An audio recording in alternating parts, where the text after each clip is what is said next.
Harihi Om.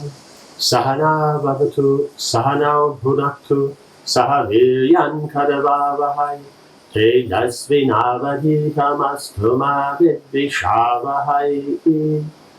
Om Shanti Shanti Shanti. Om Jaya Sri Krishna Chaitanya Prabhu Nityananda Shri Advaita Gadadhara Srivasari Gaura Bhaktivedanta. Hare Krishna Krishna Krishna Hare Hare, Hare Rama Rama Rama Hare Hare.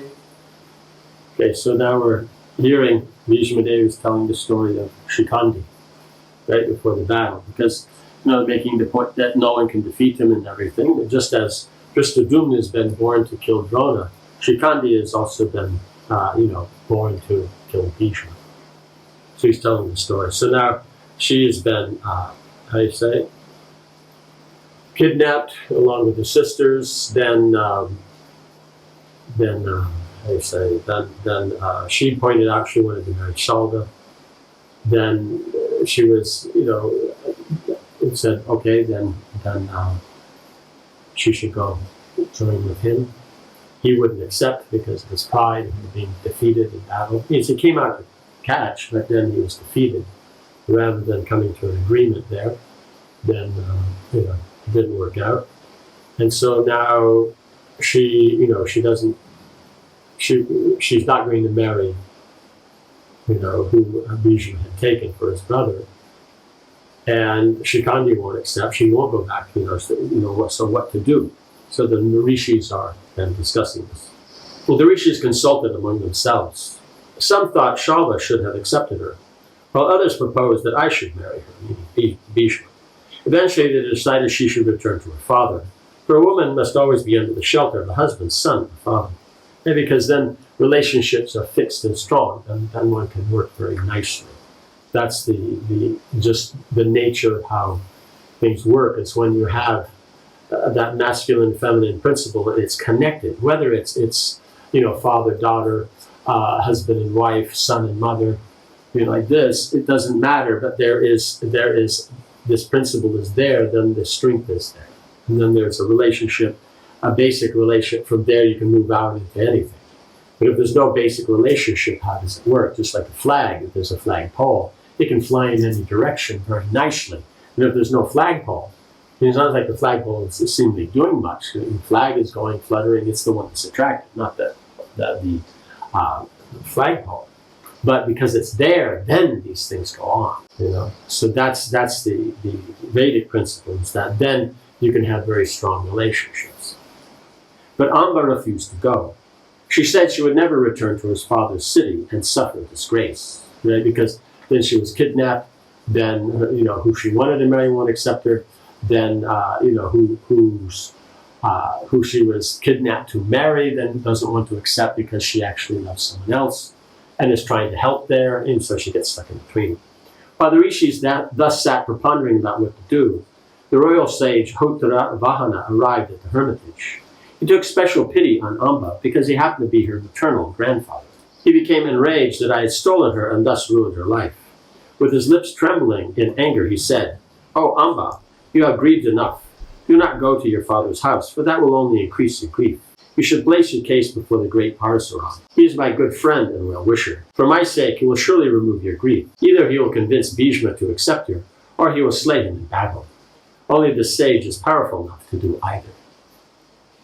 It so happened that Parasaram was due to arrive at the hermitage the next day.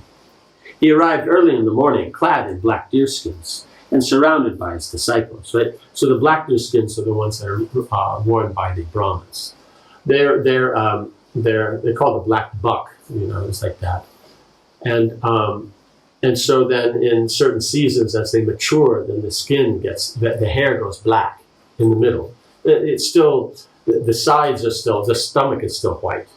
And it has some stripes in it and like that. But then you know that they're mature when it goes black, like that. They have a, what do you call it? The spiral horns, So they're antelope, that kind of deer. They're not the deer where they go out like that, like that. spotted deer, that's then what Kshatriyas wear. Right? So that's how you tell who's who, by what kind of deer skin they wear. An axe over his shoulder and a bow in his hand. He was a frightening sight. Long matted locks hung down to his shoulders, and his eyes blazed like fire. After he had been properly received and worshipped by the other sages, he sat down with Hotra Vahana and was told of Amba's plight. He called for her and said, "You are as dear to me as you are to Hotra Vahana," right? Because he's his maternal grandfather. Grandfather or great-grandfather? Grandfather. And so then, because they're good friends, then he was like a granddaughter to him also.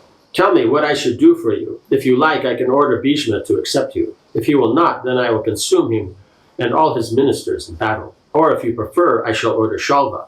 Tell me your decision, O princess." Amba replied, "It seems that Bhishma is the cause of my present calamity. I think you should slay him. I have become so vengeful that I now only wish to bring about his death. O great sage, kill that covetous and mean-spirited man for my sake." Parasuram was reluctant to take up arms against me and said, "I will only use my weapons if the Brahmins request it. This is my vow." Right? Because being a Brahmin, and that's the position. It's because he had, Kartavirya Arjuna had offended Brahmins, means by killing his father and disturbing other Brahmins. Then he, went out and fought. But otherwise, as a Brahmin, it's not technically his duty. But he said if the Brahmins ask, then he will do. Like you see Narayana and Rishi, they just do penance and austerity. But if the demigods require, then they can come there and then they'll fight. I can, however, make either Bhishma or Shalva accept my order. Therefore, select one of them as your husband, fair maiden, and I will do the rest. Amba had already concluded that all she wanted from me was to die. She asked Parasuram again and again to challenge me to a fight. At that time, another rishi, accredit, feeling compassion for Amba, also requested him to fight. Because a Brahmin requested him, Parasuram finally said, "All right, I will go to Bhishma to seek a solution by peaceful means. He will not accept my words, and I will certainly slay him." The following day, he made his way to Hastinapur with Amba. I worshipped him with all respect, and then he said, with anger in his voice, "O Bhishma, in what consciousness did you kidnap Amba? Although you took her by force, you then sent her away. You have robbed her of her virtue, for no other man can now accept her. Therefore, you should accept her either for your brother or for yourself." I replied, "I cannot by any means take back this maiden, for she has given her heart to another. It is always wrong for a virtuous man to accept such a woman. I cannot renounce my duty out of fear, greed, attachment, or pity. This is my vow, O Rama." The sage blazed, "If you do not act according to my instructions, then I shall slay you and all your ministers." He said this repeatedly, and I tried in many ways to calm him with gentle words. Realizing that he was bent on fighting, I asked, "Why do you wish to fight with me, O best of your race? In my childhood, I was your pupil, and you taught me the martial military arts." Parasuram replied, "Although I am your preceptor, you have not obeyed my command. There is only a way to gratify me. Either accept this maiden and perpetuate your race, or prepare yourself for death." Because technically one could say, well, he is his guru, he has to do it. But when it comes to marriage, that's the only request from the guru you don't necessarily have to follow. It means if you're intelligent and you see that it's proper, you want to get married, you need to get married, and he's telling you to marry and there's a suitable candidate, then of course, then you would get married. But if you find that you actually don't want to be a married person, so it's not a matter of liking this particular girl or not, it's a matter of you don't want to get married, and you actually feel, you have to be very confident in the point that you could maintain that vow. Otherwise, then why would you miss this opportunity if it's actually something that was required? That's the only one. Like we see the example is given in the four Kumaras. Lord Brahma told them to get married and increase the population of the universe, and they said no. And to this day, they're still not married. So, like that. That Prabhupada makes a point. That's the only order that you may avoid. But you avoid it now out of pride. It has to be out of you sincerely think that it's not the path you want to take. Like that. But my Guru's words found no place in my heart. I replied, "O Lord, I cannot obey your command. What is the use of laboring for it? What foolish man would accept into his house a woman sighing for another? Furthermore, I have made a solemn vow never to marry. I see no virtue in your order. The god Vidyā has stated that a preceptor may be abandoned if he is vain, and swerve from the right path, or does not show his proper duties. I see no sin in fighting with you on this occasion, rather than accepting your order. You are asking me to engage in an unrighteous act only for your profit. Witness now the strength of my arms and my superhuman prowess. Let us go to Kurukshetra. Slain by my arrows, you will attain the glorious regions you have earned by asceticism, O you whose only wealth is devotion. By then I was myself infuriated. I added, you boast that you have conquered the entire Kshatriya race, but today I'll prove that boast false. When you defeated the Kshatriyas, I had not been born, nor anyone like me. You consumed straw. He who will end your boasts and your desire for battle has now been born. I will destroy your pride, do not doubt it. The sage smiled. It is fortunate, O Bhishma, that you wish to fight. I will thus curb your arrogance. We will fight at Kurukshetra. There your mother Ganga will see you thrown down and turned into food for vultures. O ruler of the earth, your mother does not deserve to see such a sight, but it must be so, for you are foolish and overly proud. I bowed before the sage and said, be it so. After performing propitiatory rites to invoke the Brahman's blessings, I mounted my chariot and headed out of the city. Equipped with all my weapons, I shielded my chariot with a white umbrella and yoked my white horses, which can move with the speed of the wind. As I moved off, bards and singers eulogized me. I arrived at Kurukshetra and saw Rama waiting there, clutching his huge bow. Thousands of his followers were present, and around the battlefield stood numerous rishis. In the sky I saw the gods headed by Indra. Celestial music sounded, and flowers fell from the heavens. Right, this is a big thing. Parasuram, an incarnation of the Lord, and he has come to correct the Kshatriya race and everything. And then here, Bhishma, he was born of Ganga Devi, is also very special. He is also celestial, because he didn't study here on earth. He went to the heavenly planets and studied there. And so then, it's going to be, this is a fight of the millennia, like that. My own mother, assumed her divine human form, came before me and asked, what do you wish to do, my dear son? When I told her, she reproved me. You should not fight with the Brahman. Do not fight Jamadagni's son. His strength is equal to that of Shiva. He exterminated the Kshatriya race. You know all this. Why then have you come to fight with him? I explained to my mother all that had happened and made it clear that I would not now turn back. She then implored the sage not to fight with me. I was, after all, his disciple, which is the same as a son. The sage said he was determined to teach me a lesson. Helpless to stop either side, my mother retired from the battlefield, feeling anxious for my sake.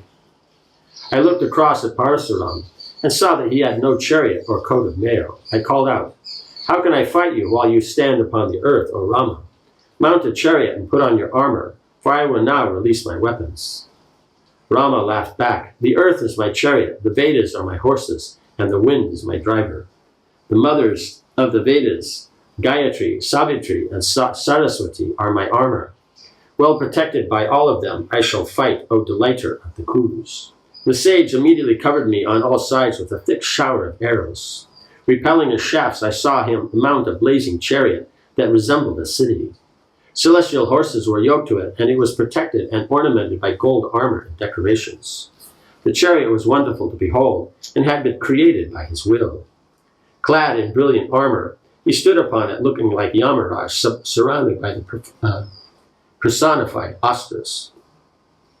His disciple, Akritavana, who had requested him to fight, had become his charioteer, and he dexterously wheeled the chariot about as Rama now called out, come, come.